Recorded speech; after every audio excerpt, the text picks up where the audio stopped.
तर पालकमंत्री पदावरून महायुतीत नाराजीचा सूर पाहायला मिळतोय। गरीबाला गरीब जिल्ह्याचं पालकमंत्री केलं असं म्हणत झिरवाळ यांची हिंगोलीच्या पालकमंत्री पदावरून असलेली मनातील खतखत समोर आली।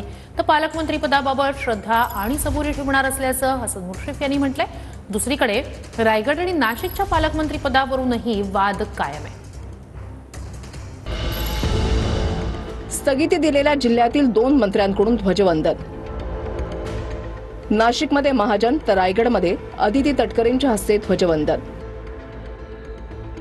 दोन्ही जिल्ह्यातील पालकमंत्री पदाच्या निर्णयाला स्थगिती, तरी ध्वजवंदनाची जबाबदारी दोन्ही मंत्र्यांवर।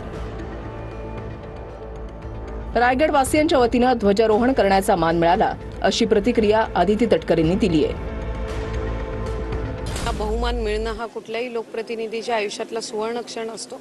त्यामुळे निश्चितपणाने मला आज आनंद आहे, अभिमान आहे की रायगड वासियांच्या वतीने प्रजासत्ताक दिनाच्या निमित्ताने आज ध्वजारोहण करण्याचा मान मला मिळाला। ही संस्कृती संपूर्ण रायगड जिल्ह्यामध्ये आपण या ठिकाणी जोपासत आहोत, परंतु तरी सुद्धा काही चुकीची माणसं सुद्धा या मतदारसंघामध्ये जन्माला आलेली आहेत। चुकीची कर्म करणाऱ्यांची नावं घेतलं जात नाही, पण तुमच्याकडे सुद्धा एक बेईमान बादशाह जन्माला आलेला आहे। बेईमानीचे बादशाह म्हणण्यापेक्षा ते गद्दारीचे बादशाह आहेत असं मी छातीटोकपणाने म्हणतो। स्वतःच्या स्वार्थापोटी किंवा एखादं पद मिळण्याकरता काही लोक माझ्या भगिनीला मागे खेचण्याचं काम करतायत, त्याचं जास्तीचं दुःख वाटतं। आम्ही व्यवहाराने चालणारे मंडळी आहोत, आम्ही चुकीचं शक्यतो चालणार नाही आहे, लक्षात आलं का? कारण आम्ही ज्या प्रामाणिकपणे काम केलं ते जर त्यांच्याकडनं झालं असतं तर त्याचा विचार केला गेला असता। भरत शेटने असं विधान करणं मलाच खरं तर कळू शकलं नाही। आपण म्हटलं तसं बल्लाळेश्वर मंदिरामध्ये येण्याची त्यांनी हे केली। माझी अनिकेत तटकरे म्हणून तयारी आहे। पालकमंत्री पदाबाबत देवालाच ठाऊक, महाजनांची मिश्किल प्रतिक्रिया। पालकमंत्री पदावरून गेल्या काही दिवसांपूर्वी पद पुन्हा आपल्याला मिळणार याचं हे एक चिन्ह समजायचं, त्याबद्दल मी काय सांगणार, देवालाच माहीत। त्यांच्या हातात राज्याची सूत्र आहे, त्या देवाला की ज्या निवृत्तीनाथ महाराजांच्या तुम्ही समाधी मंदिराची मी देवाला म्हणणारा माणूस आहे, तर बघू काय होतं। तर दुसरीकडे महायुतीमध्ये पालकमंत्री पदावरून नरहरी झिरवाळ नाराज असल्याची चर्चा।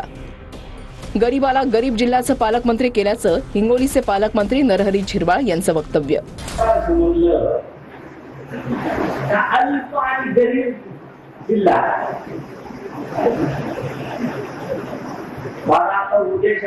सोमवारी पहिले विचारणार तुम्ही अशा प्रकारचं वक्तव्य योग्य नाही, त्यांच्याशी चर्चा करणार अशी प्रतिक्रिया अजित पवार यांनी दिली आहे। मी त्यांना विचारीन, दर मंगळवारी आमची मीटिंग असते, अशा पद्धतीचं वक्तव्य केलेलं असेल तर ते योग्य नाही। मी त्यांच्याशी चर्चा करून काय गैरसमज झालेला असेल तर तो दूर करेन। झिरवाळांना गरीब म्हणणं हा अदानींचा अपमान ठरेल असा टोला संजय राऊतांनी लगावलाय। नरहर झिरवाळ यांना गरीब म्हणणं म्हणजे हा गौतम अदानींचा अपमान ठरेल, बरं का?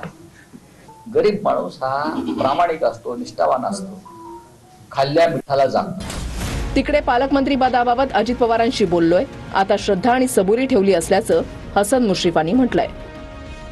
मी मागे सांगितलेलं आहे याबद्दल, आता आपण जिथं योग्य ठिकाणी बोलायचं तिथं अजितदादा पवार आमचे नेते आहेत त्यांना बोललेलं आहे, श्रद्धा आणि सबुरी ठेवलेली आहे आपण। तर समस्या माझ्यापुढे मांडा असं मंत्र्यांना सांगणार असं अजित पवारांनी म्हटलं। दर मंगळवारी माझ्या इथं बऱ्याचशा पत्रकारांना माहिती आहे की राष्ट्रवादीची मीटिंग असते, जर कोणाचं काय असेल ते तुमच्या पुढे मांडायच्या ऐवजी माझ्या पुढे मांडा असं मी त्यांना सांगणार।